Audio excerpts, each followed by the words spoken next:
I'm a partner with Fenimore Wendell here in Oakland, and I practice land use and public agency law. And my co-chair, Christian Marsh, who is also a land use and resource agency attorney with Downey Brand, should be joining us a little bit later in the program. I'm really excited to be introducing our guest speaker today. And I'd like us all to extend a warm welcome to Melissa Sparks Kranz, who will be providing us with an update on the 2024 legislative activities. By way of introduction, Melissa is a legislative affairs lobbyist with the League of California Cities, I guess now referred to as Cal Cities. And she is focused on areas of legislative and regulatory policy around climate and the environment at both the state and local level. And Melissa formerly worked as an executive policy advisor at the State Department of Water Resources, and has also represented local water agencies in legislative and regulatory advocacy. I understand she's also served as staff at the California State Senate, and has worked for a local environmental land trust. And I'd love to hear a little bit about that experience as well. And with that, I'll turn it over to Melissa for her presentation and introduction of her two colleagues, I guess Sam and Nancy, who are also joining us this morning. So Melissa, thank you and welcome again. Yeah, thank you so much. Yeah, I am really pleased to be here. My name is Melissa Sparks Kranz, and I have been with the League of California Cities, for short, Cal Cities, about over a year. I've been came on last August, but like you described, my background, I really came from working in the water sector, and have a little bit of broader environmental experience. Just from my background of school and education. And very early in my career, I did start out working for a land trust that basically their mission is to conserve open space and keep it open space that surrounds cities in the greater San Luis Obispo area. So they're a local land trust for those that are familiar with sort of land management work. And I did want to take a moment before we jump into the presentation today. We're going to give a legislative update and also a bit of a budget update. I think that was one of the key areas of interest that you all were wanting to hear about. Just, what's the budget this year? What did it look like? Where did it end? What's the budget outlook for next year? What's the legislative outlook for next year as well? But before I jump into the presentation, I did want to give a little bit of a shout out. Since this is a Bay Area planning group, the League of California Cities, we have division managers that work and live in the regions. And I wanted to introduce Nancy Hall Bennett. She works in our North Bay region. With our cities in the North Bay, and then also Samantha Cagle, who works in our East Bay region. And they are really sort of the day-to-day contacts with all of the cities in those regions. And of course, our Bay cities care a lot about the environmental and climate issues that we work on. So I have the pleasure of working closely with both Nancy and Sam. But just wanted to make sure by way of introduction, I shared, some additional Cal City staff who are potentially available to work with you all moving forward as well. So thanks for being here, Nancy and Sam. And if it's okay, I'll just go ahead and jump into a bit of the update. I'm going to go through some of these legislative updates fairly quickly, but also happy to have folks pause and have discussion and dialogue if there's sort of a burning question you want to get to. And then, of course, happy to spend some time for a roundtable discussion following that as well. So let's see if I can share my screen here. Let's see. Okay, did that come through? Go to full presentation mode. Yeah, All we right, can see your screen. Thanks, Melissa. great. So just to start us out, I'm going to start with the legislative update, then we'll do budget, And in between there, I'm also going to talk a little bit about the November ballot initiative Proposition 4 as well, which is climate budget related.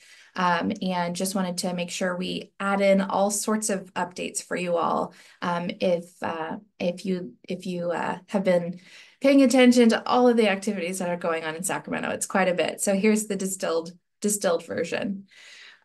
So thinking about the key legislation that really worked its way through this legislative year, there are a couple of areas that I wanted to point out. And one I think that's important to start off with is this intersection on air quality and land use with AB 98.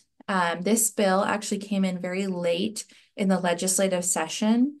It was a very, what we call a gut and amend at the end of the legislative session, where the legislature takes a vehicle that's available that has moved its way through the entire process, and then they gut the bill and introduce a whole new topic to move through in sort of the final days. And that's exactly what happened with AB 98. But it is a relatively important bill, even though it didn't get a lot of airtime this year in the legislature. It is a bill that is going to require basically statewide standards, greening standards. They call them 21st century warehouse standards for warehouse and logistic use facilities. You can think installation of photovoltaic systems, zero emission equipment on site, electric charging, parking infrastructure at all of these warehouses, including for these heavy duty trucks. And this is really the bill really is trying to get at sort of this intersection between air quality concerns around warehouse traffic and congestion, adjacent to communities. And the bill includes specific setbacks. So from a land use perspective and siting and zoning perspective, there are required setbacks now for either existing warehouse facilities that are expanding or potentially new warehouses that are going to be built in the future for sites that may be existing industrial or rezoned. So there's a lot of criteria here in the bill. It's very technical, but it's a lot of really important detail from a land use planning perspective that planners, warehouse industry will need to know about. But also for our cities and counties, there is a required circulation element update that needs to occur very quickly by 2026, which is just next year, if we're thinking about the timing, or by 2028, depending on the region of the state that you're in, to help address these truck route concerns that were elevated in the bill. If these circulation elements are not done, the state attorney general can fine a city or county $50,000 every 6 months. So it's very sort of very cut and dry in terms of what's required here. And so I will say, since the bill came in at the very end of session, Cal Cities, we did oppose the bill and called for it to come back next year so that we really had an opportunity to vet and to discuss through the standard policy process these standards, because they're important. They're really important. Some of the truck route mandates in the bill very clearly specify where trucks can and cannot travel based on roadways that are designated as industrial commercial property or not, which is important, but we also didn't get an opportunity to really vet this through the policymaking process in the legislature because the bill was introduced so late. So what came out of that work that we did in the final days of session was a commitment to clean up AB 98. Of course, cleanup legislation is not always a for sure deal, right? We have 34 new legislators coming in next year who are going to be brand new to the legislative process and brand new in representing their districts. So these issues are going to take a lot of work to help educate them about, what was passed this last year, what is this cleanup that's been promised. But we are really pushing for that cleanup legislation to happen, which will help, I think, feather out some of the details here that were there was no opportunity to amend given the timing that happened. So this is an important one to pay attention to if you're in the arena of land use, zoning, siting, planning, circulation elements, all of the above. Yeah, go ahead. I see a Yeah, hand raised. Melissa, quick question. Thank you for the summary. The deadline by which counties and cities have to update their circulation element, is that is it dependent on you? I think you mentioned that it's dependent upon the region. Is Yeah. there sort of a Southern California, Northern California difference? I just noted and kind of quickly looking at this bill, it sounds like there was some concern about, I guess, the Inland Empire warehouse concentration. So are circulation elements in Southern California required to be updated sooner than Northern California? If you could just comment on that, I'd appreciate it. Thank you. Yeah, you bet. Yes, so the authors of the bill are from the Inland Empire, and they were really trying to address a district concern. But what happened was this bill became a statewide standard bill. So you are correct.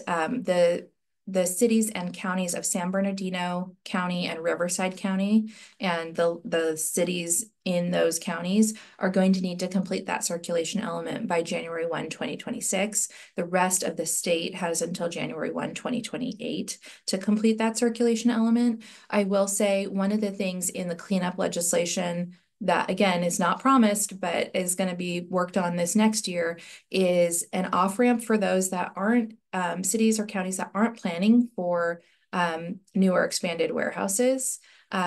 They should have some type of an off-ramp from this sort of harsh requirement, especially because the Attorney General can fine your local jurisdiction a pretty significant amount. So I think that is all going to be part of the discussions this next year of what does that off-ramp look like. So yes, that's a great question. And those deadlines are in statute. So it's important that planners and other jurisdictions know this is forthcoming. Okay, I'm going to jump to the next category of bills. This is actually in the solid waste and recycling space. I would say this is where we saw some of the most legislation that was successful this year in the environmental portfolio generally. Um, we have a few bills here I'm going to go over quickly on organic waste diversion, diverting organic waste from landfills, because when organic waste sits in landfills, it does generate greater methane emission.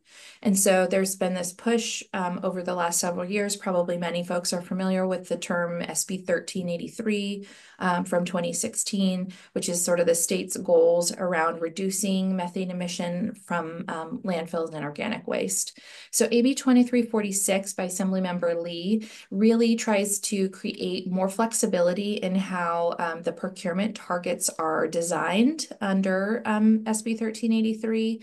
It gives a little bit more flexibility to local jurisdictions and haulers, recycling facilities and haulers that are doing organic waste production. It gives them a little bit more flexibility in terms of what types of activities they can count towards their procurement targets, certain investments that facilities are making towards organic waste diversion. It gives it kind of calls those out as specific activities that are eligible for local jurisdictions in meeting these procurement target goals.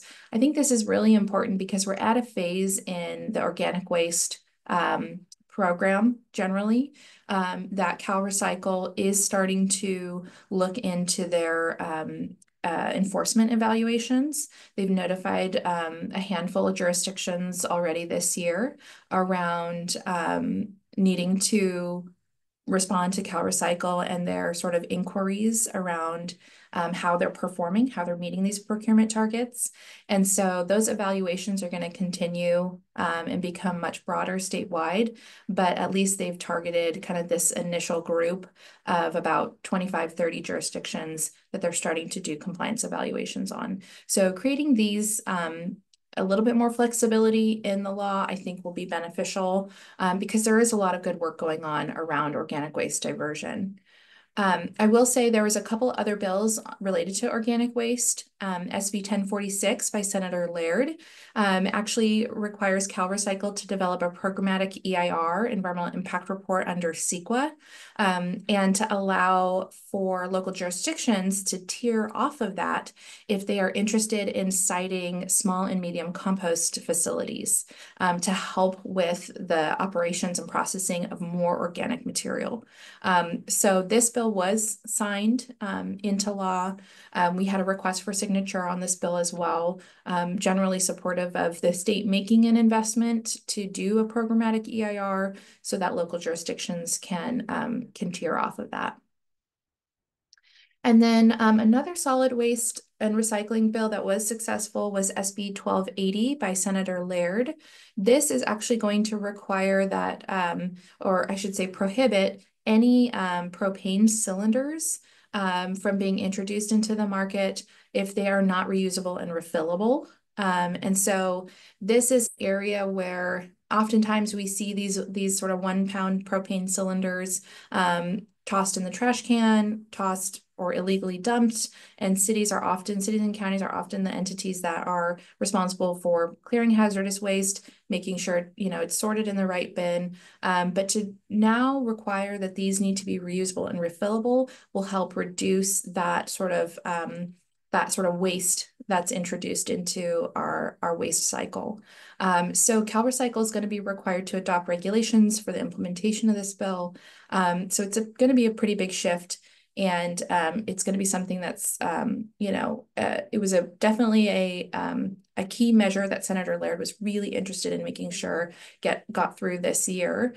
Part of his concerns are around, encouraging the use of state parks and parks in California, but the waste that's generated from these propane cylinders is pretty tremendous. So it's another way to get at sort of helping recycle those types of materials by making them a more marketable design with reusable and refillable technologies.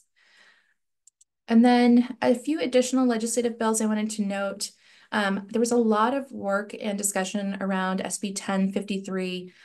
This essentially, Cal Cities did not take a position on, but it is an important one that I think a lot of folks had questions about. So I wanted to bring it up here as well in the environmental sector. This is now going to transition those single-use carryout bags from not being plastic, that thicker plastic that we've seen introduced into the market. That is going to be phased out, and recycled paper bags are going to be introduced instead as what the state defines as a proper carryout bag.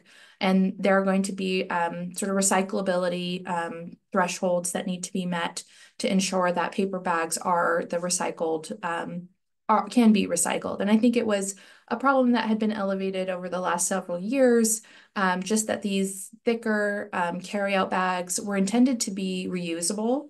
And there was really a deep analysis done that customers and consumers weren't actually reusing those thicker bags. And so this transition, I think there was a bill in the Assembly and a bill in the Senate by Senator Blake Spear, but it was definitely a push this year on the environmental side that this legislation moved forward as well. So just wanted to note it. There was a lot of discussion around it, but something that the Grocers Association, other environmental organizations were really trying to champion this year in the legislature, and they were able to get it signed. So then the next one I also wanted to note, and this will help transition us into more of the budget conversations, but SB 867 was the climate bond that was successful in passing the legislature in early July. This was championed by Senator Allen. There were other vehicles proposed in 2023 that carried over to 2024, but SB 867 was ultimately the successful vehicle. It started out this year as a $15 billion climate bond. With all of the negotiations that went on, it dropped down to a $10 billion climate bond, and that's what we now see as Proposition 4 on the ballot. So Cal Cities, we were supportive if amended. Of course, we had certain priorities that we wanted to see amended into the bill. We were happy to note that with where the vehicle landed, after all of these different environmental and advocacy groups weighed in, we saw something in every chapter that was a priority for cities in terms of climate funding that's needed. And this really does dovetail with the budget conversations, that I'm going to get to here in just a minute.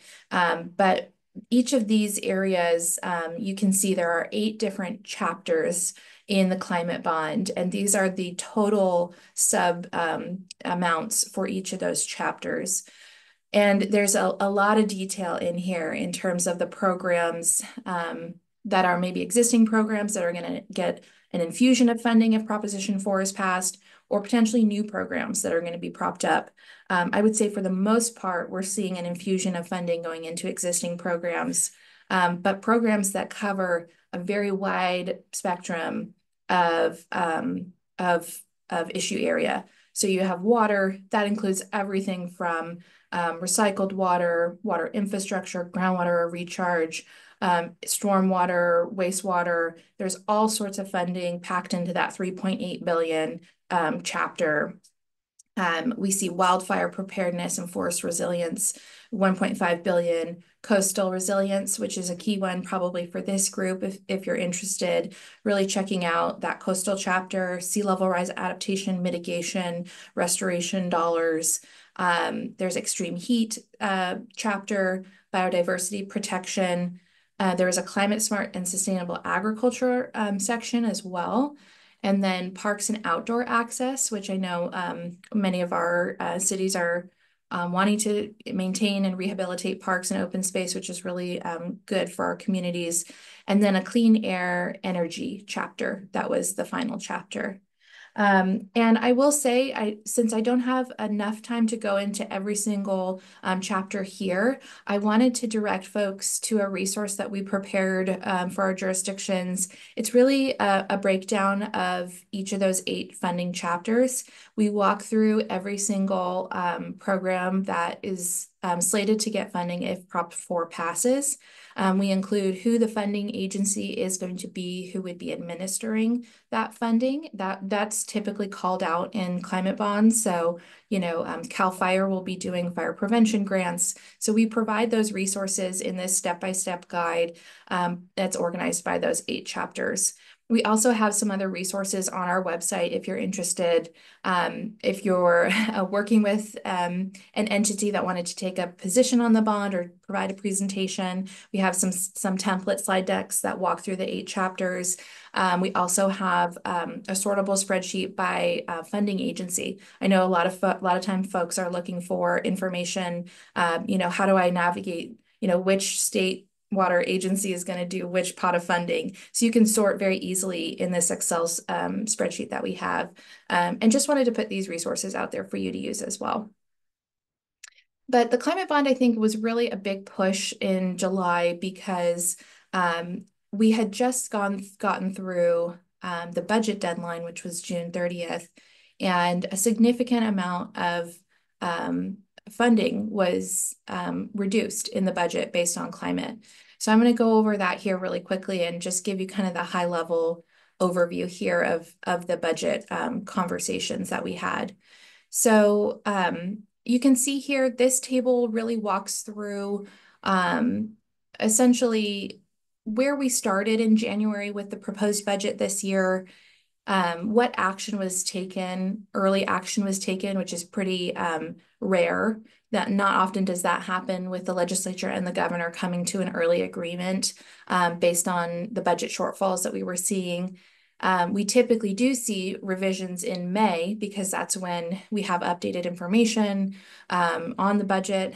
And then typically, the final budget it's passed no later than June 30. They have to get that done. It's part of the priority for the legislature and the governor. And what you can see here is just the projections varied significantly in what the budget deficit was. You can even see there was a lot of controversy this year in kicking off the year in January that the administration came forward with a $38 billion deficit. The LAO estimated a much higher budget deficit of $73 billion. Across the board, you see that no matter what the deficit truly was, we were going to be tapping into the reserve fund that we have. And so that was maintained throughout. But essentially, what this shows is that, we still are dealing with a budget deficit at the end of the day. 46.8 billion was where the final budget landed. That's going to be spread over the next 2 fiscal years. And so what I'm going to walk through is just the areas that they decided to make some reductions or reversions. So a reversion is it's an important term. It's essentially funds that have already been appropriated that haven't been spent, and they revert it back to the general fund. And essentially, it's a reduction in those dollars even being available. So all of that to say, when we look at the climate bond and that was passed, you do see a lot of similarities in areas in the budget that were cut, but then areas in the bond that were prioritized. And so that balancing act, I think, was a big part of what the legislature had to do this year in terms of, the overall budget perspective. Because oftentimes climate and environmental priorities are among the first to get cut when we're in a deficit year. So really quickly at the highest level, you can see the budget. They sort the budget into a couple of different categories. Climate change is one. 12.8 billion was impacted. You can see that here. Significant reductions. Delays was also a tactic used to delay funding to future years.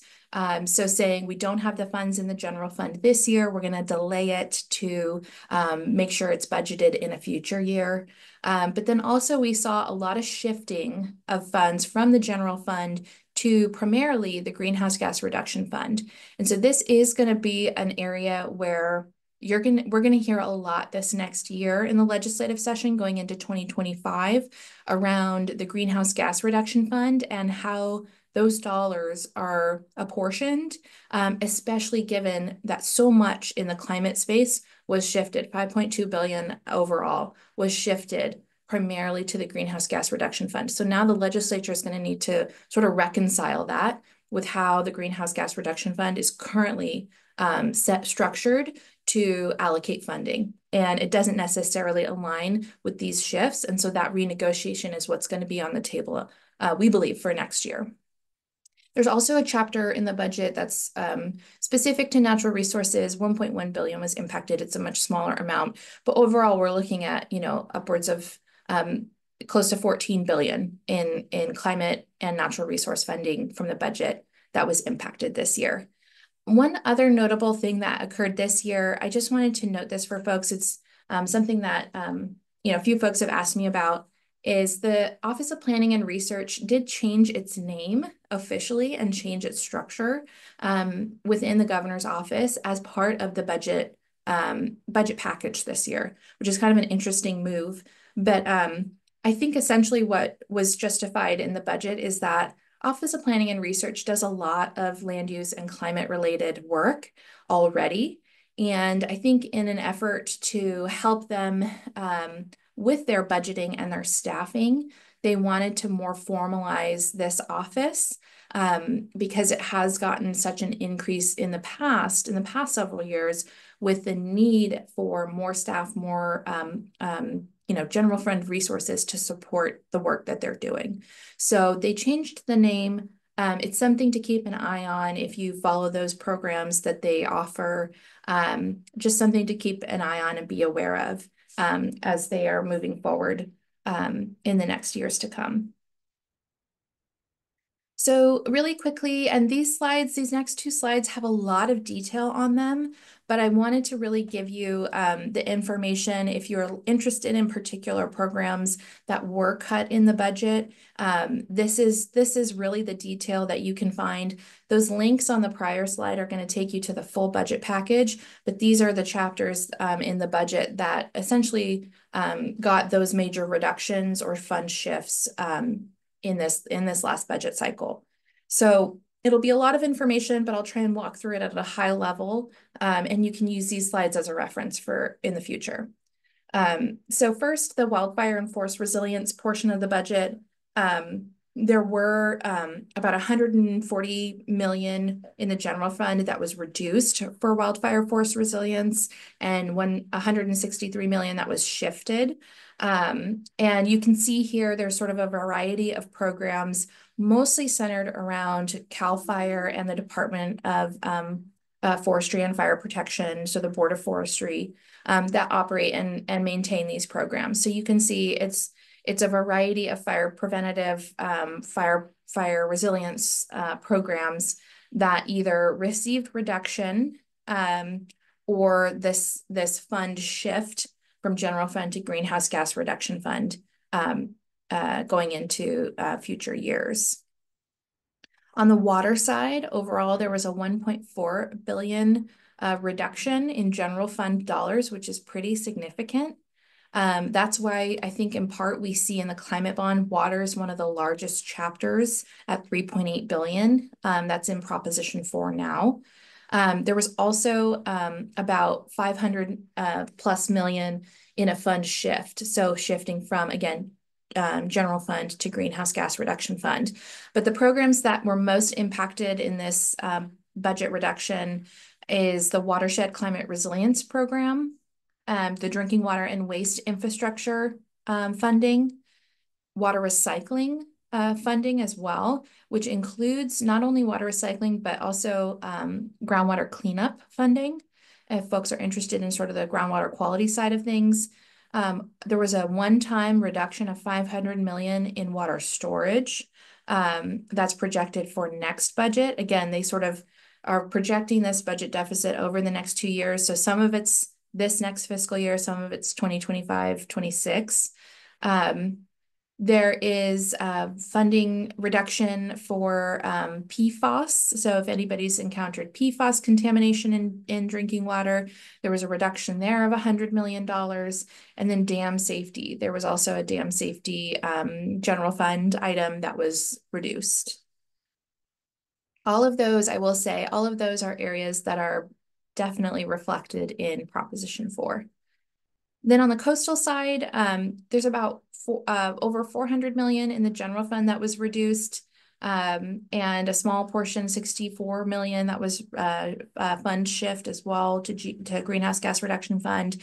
Again, this is sea level rise funding, coastal protection adaptation funding, SB1, which is pretty predominant in our coastal space that we're working on. There was a small reduction there. And then also the Ocean Protection Council had some funds that they also received a reduction in the coming years. So that's the coastal section. Again, coastal was a fairly large portion in the Proposition 4 as well. So we see a pretty significant, almost half $1 billion here that's been cut from the budget. On the nature-based solution side, we see some reductions here as well. So habitat restoration, fish and wildlife funding, and land acquisition funding. Those have all had major reductions in the budget. Extreme heat, again, 107 million in general fund reductions. These are things for extreme heat and community resilience, urban greening, protection for vulnerable communities, and the community-based public awareness campaign. That's a part of OPR's work in terms of public awareness for extreme heat events. I would say, again, a lot of these program areas were bolstered in the climate bond. So there is a little bit of that, offsetting that they looked at this year. And then generally community resilience. So we have some general funds, again, much of which is organized through the Office of Planning and Research, but regional climate resilience, regional climate collaboratives, climate adaptation resilience planning grants, and environmental justice action grants, totaling about $100 million of general fund reduction and 42 million in fund shifts. So these fund shifts are going to be really important, again, as part of the next year in our conversations around what to anticipate in 2025. Greenhouse gas reduction fund renegotiations is going to be a very big piece of that conversation in the legislature next year. We're also going to see some other priority areas, though. Um, and I think just on the legislative front, so not necessarily thinking budget, but thinking around the legislative front. So there was a CEQA report released this last year calling for major CEQA reform. I think we're definitely going to see some more CEQA legislation. I don't know that we'll see full CEQA reform, but definitely something to keep on your radar if you're a CEQA person. Permitting reform, there was a lot of discussion this year around the need for streamlined permitting. The Assembly formed a select committee on permitting reform, and Assemblymember Buffy Wicks, she's been leading that Assembly Select Committee. So permitting reform could come in a variety of topics, not just housing, but climate, environmental, energy. All of those are potential for permitting reform this next year. Um, there was also a push on the Senate side to have an energy package introduced at the end of session called the California Made Energy Package that Senator Pro Tem Mike McGuire was really pushing. And so we think that package, that energy package, is likely to come back. This is around manufacturing development of energy facilities, energy sort of widgets development, things that are needed to increase the amount of infrastructure that we're pushing to have here in California to meet our carbon neutral goals when it comes to energy. Also, I think we're going to see a lot of conversation continuing around coastal issues, sea level rise, housing and development along the coast. That's just an area that's been felt like it's been ramping up over this last year and definitely is going to come back next year.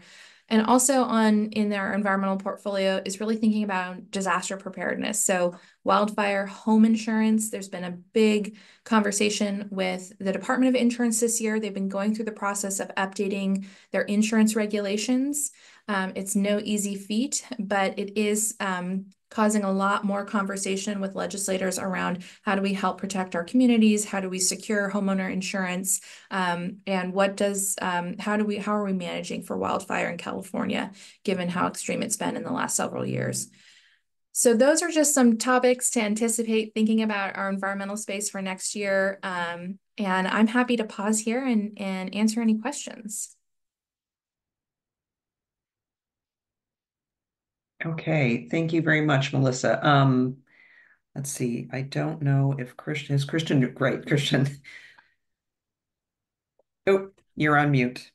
Amara, thanks. I'm still on. And Okay. Melissa, thank you so much for you and Sam and Nancy joining us today. Uh, we know you are super busy, but it's great to try to coordinate a bit. Um, I wanted to put out there, I've been involved over the years with various efforts at CEQA reform. I think I even at one point helped the league in commenting on CEQA legislation Yeah. some years ago. And in kind of listening to your talk and thinking about where we are today, I'm wondering if there might be an opportunity to try to get more trade groups around the state together, trade groups or public groups like the league, like CSAC, like CASA, Yeah. like Aqua, and really press for CEQA reform this year. I mean, I think the Little Hoover Commission in some ways was helpful. I think it probably, frankly, was a little bit too tepid, maybe not kind of getting out there enough on it. But from public clients, from private clients, I'm just hearing a lot of increasing frustration with where we are with the CEQA process and the exposure in CEQA litigation. Yeah. And then you see these bills that pop up suddenly that give UC regents a immediate relief, or the old process of giving exemptions to big football stadiums but not to small housing projects. So I just want to throw that out there as an idea and wondering if that's something the league might entertain. And if you have Absolutely. any thoughts. Yeah. Yeah. Yeah, we are having those conversations as we speak. it's definitely, because of the Hoover Commission report, it's definitely going to be something that's introduced next year. The scale of CEQA reform that we see, I think there is some question to that. Really, the leaders, the legislative leaders that lead the environmental committees are going to be the best folks to have conversations with about championing such CEQA reform. So we see Senator Allen is currently, Senate Environmental Quality Committee chair. He's a really great person to talk to. We know he's already thinking about potential CEQA legislation for next year, but really the scale and the scope of what that looks like, I think it's a little bit harder because that little Hoover Commission report, as you described, didn't quite fully wrap its arms around what that potential could look like. So we are definitely continuing those conversations, thinking about what legislation could be introduced next year. We'd be happy to have a follow-up, Christian, with you if you're talking with others about what that looks like. We'd be happy to work with you. Yeah, maybe others that are part of Bay Planning, but also some of our other, state or regional organizations. Great. That would be great. Do others want to jump in or? Melissa, this is Raleigh Butler from Council of Industries. A quick question for you. You mentioned the word technology when we were talking about the propane bottles. Do we actually have that technology in place today? I don't see a local retailer that's doing propane refills being able to make that economically feasible for a consumer. So does this effectively just eliminate the smaller bottles that are used for torches and camping equipment, or is something being developed to refill bottles of that size? Yeah, I think there is Senator Laird addressed this in some of the committee hearings this year. It's a good question. There is the technology out there. I think that's in part why there's a bit of a delay in the prohibition of non-refillable, reusable propane cylinders. From my understanding, that 2028 timeline is intended to give manufacturing and technology the time to better refine the technology that is available. I guess there is almost like a flip switch that can be installed on the top of those propane cylinders that allows the valve to open and refill, but that technology is not it's not sort of soundproof yet. And because the industry isn't quite operating under that pretense of these need to be refillable, reusable, it's just not widespread. And it's not been sort of fully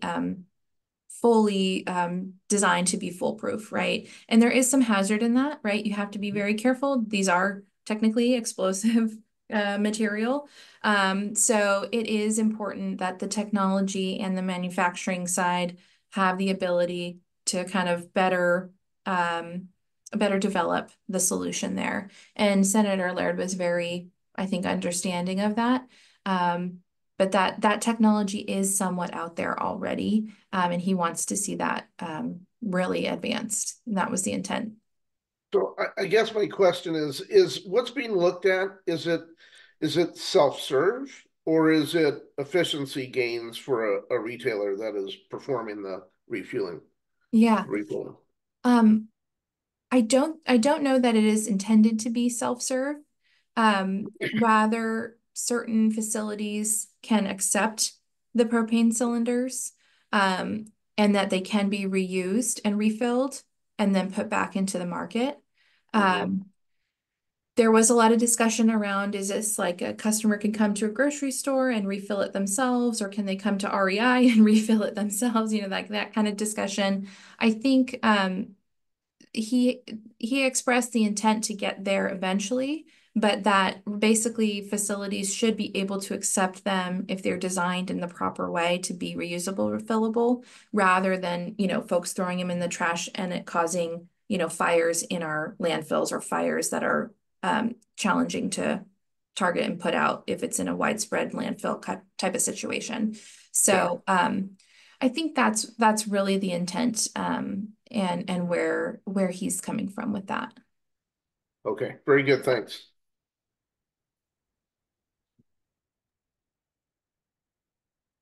Do we have, Any other yeah, any questions? other questions?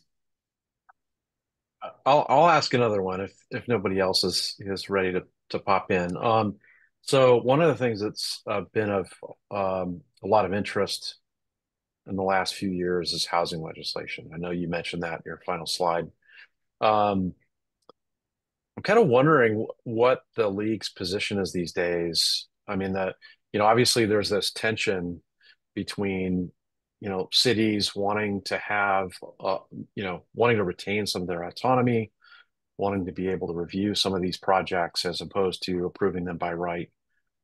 Um, and the state legislature getting frustrated with the fact that some cities are really lagging behind in their housing numbers.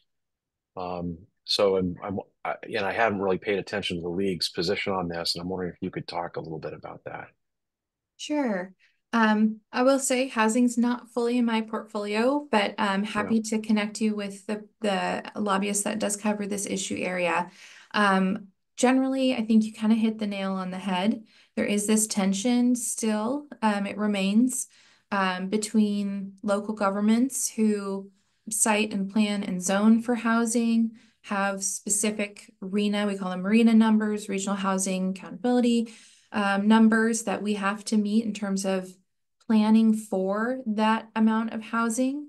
But again, the cities and counties are not necessarily the entities that actually do the development. So there has been this sort of tension between how quickly are we building more housing and meeting those goals, and how are we properly and strategically planning for development with all of these other factors that go into providing more homes, right? It's energy, it's electricity, it's water utility, it's wastewater, it's all of the trash and recycling services, it's all of the services that cities do provide and consider, transportation, vehicle miles traveled, traffic congestion, like, right? All of those things go into the planning and the siting and the zoning when we're talking about having greater housing developed. So it definitely is something that continues to be kind of where we land in our positioning. You kind of hit the nail on the head. I think we saw a lot of housing legislation this year that again tries to streamline, tries to, as you called out, make things a little bit more by right so that the housing can get developed. I think where we're going to see a shift this year, we started to see it towards the end of session, is not just on the housing front, but on the housing and the homelessness front. And I think we're going to see that shift going into next year as well. So this conversation around housing our unhoused, and making sure that cities have the tools available to do that and the funding available to do that. And we've been a strong supporter. Our number one budget asks have been around housing and homelessness funding so that we can address and tackle these issues as the governor and the legislature see forth. But it really does cost and take a lot of resources to do that effectively. So it was certainly a big part of our budget ask this year, our portfolio this year. And I think we'll continue to see it among our top priorities for next year as well. And I'm sorry if I haven't paid attention to this, but has the league come out with any formal positions on some of the prior housing bills? Yeah. Yeah. Yes, absolutely. I would be happy to get you a list of the top housing bills this year, maybe as a follow-up to this meeting as well.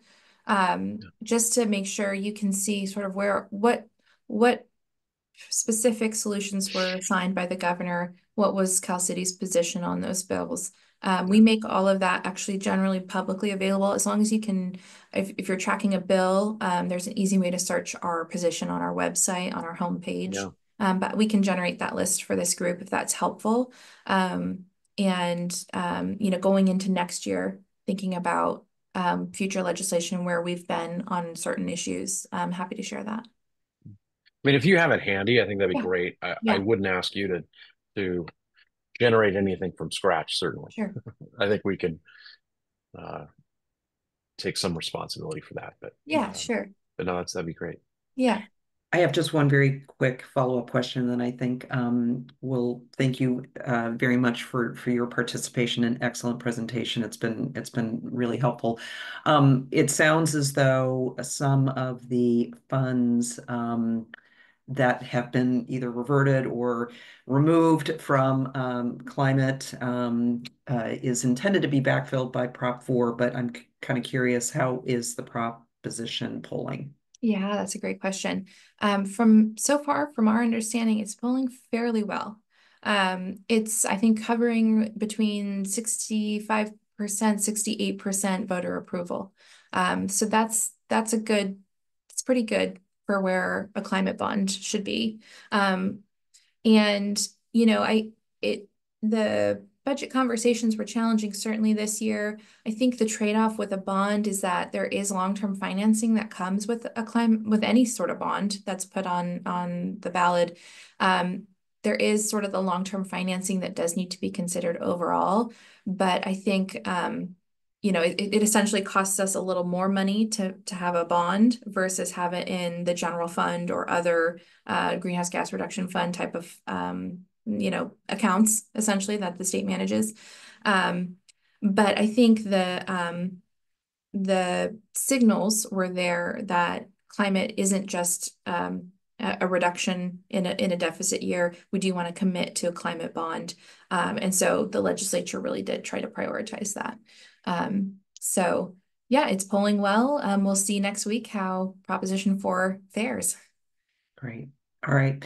Thank you so very much. Really, really appreciate your time.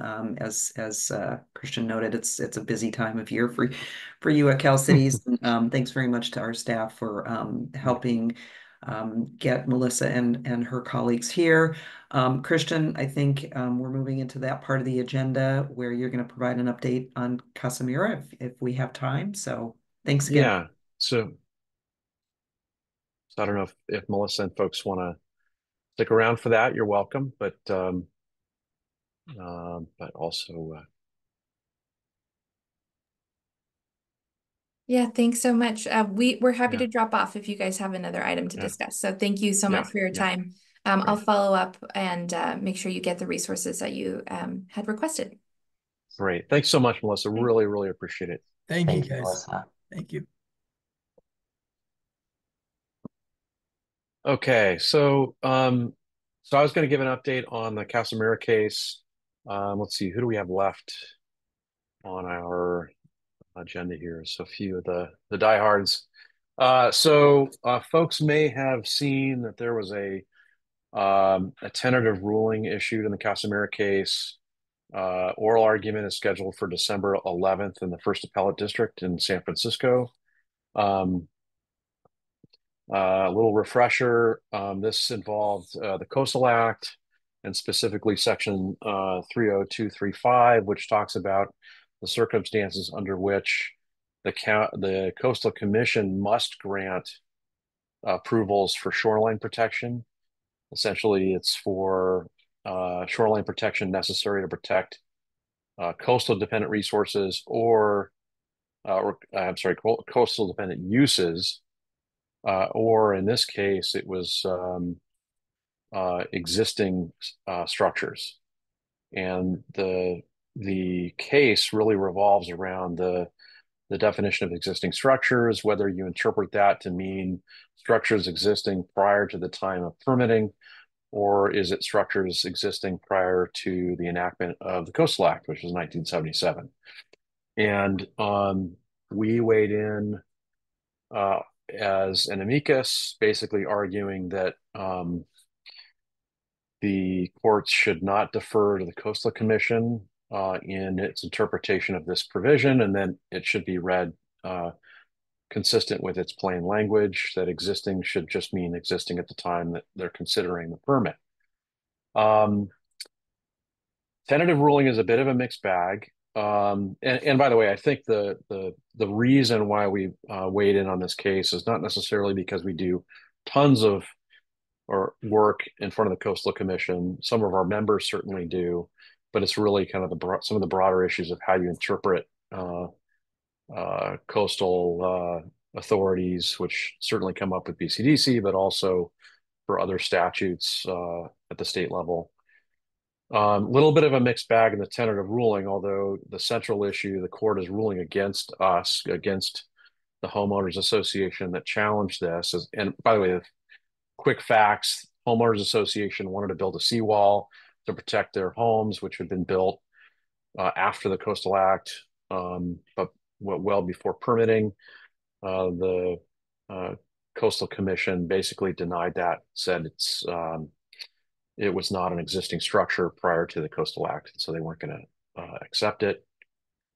They sued. Trial court invalidated the Coastal Commission's denial, saying that existing structures means prior to 1977, and that led to this appeal. One of the big arguments of the Coastal Commission was that because they have special expertise and they've been entrusted with administering the Coastal Act, that you needed to defer to their interpretation. The court, at least tentatively, is concluding that no, particularly given that the Coastal Commission has had some vacillating interpretations of what this means historically. The court is not deferring at all to their interpretation. So that was one positive aspect of the tentative ruling. So there is no kind of blanket rule that the courts have to defer to these agencies and interpretation.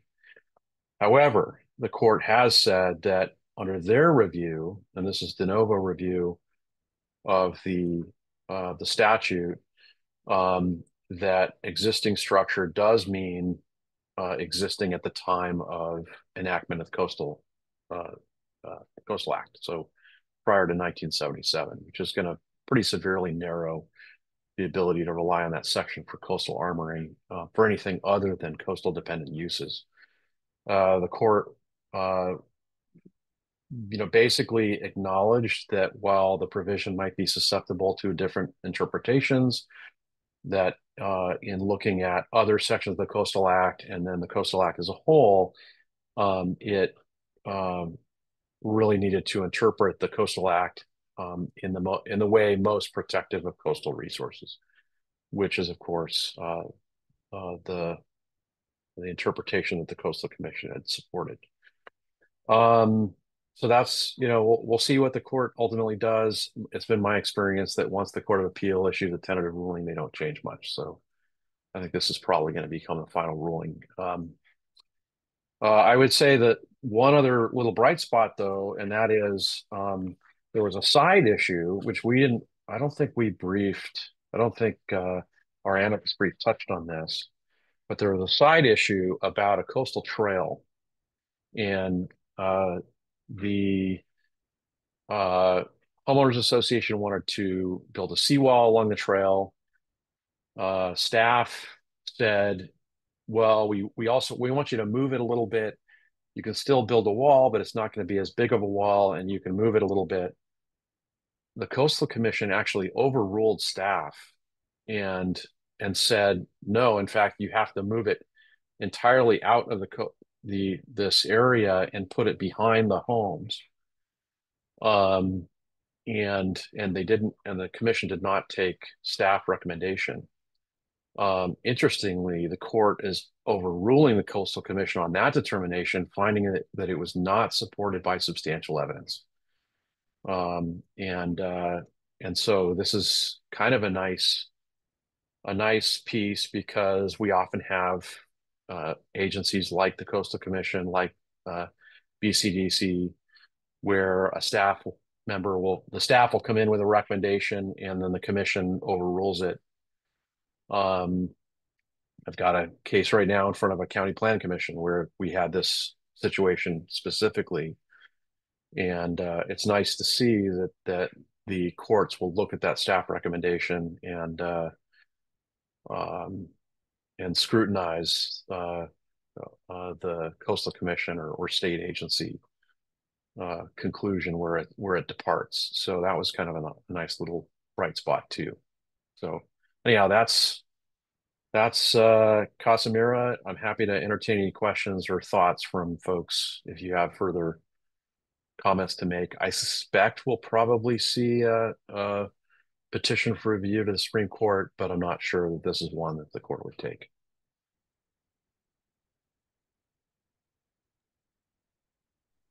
Anyone else following this and want to editorialize or?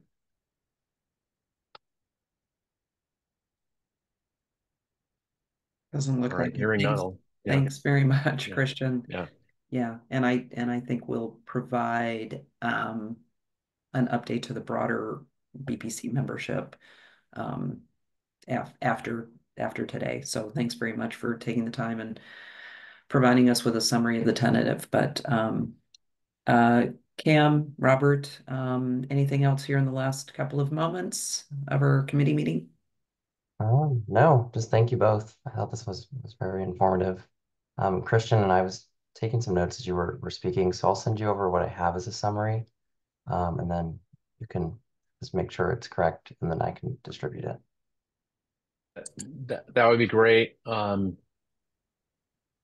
would be great. I know I was kind of jumping around a little bit, but hopefully you followed it. Yeah. Yeah. It was very clear. Yeah. Okay, everyone. Well, thanks very much for your time. And I'll see you soon at our next BPC meeting. Sounds good. Thank Okay, you all. great. Thank you. Thanks, everybody. Thank Bye-bye. you.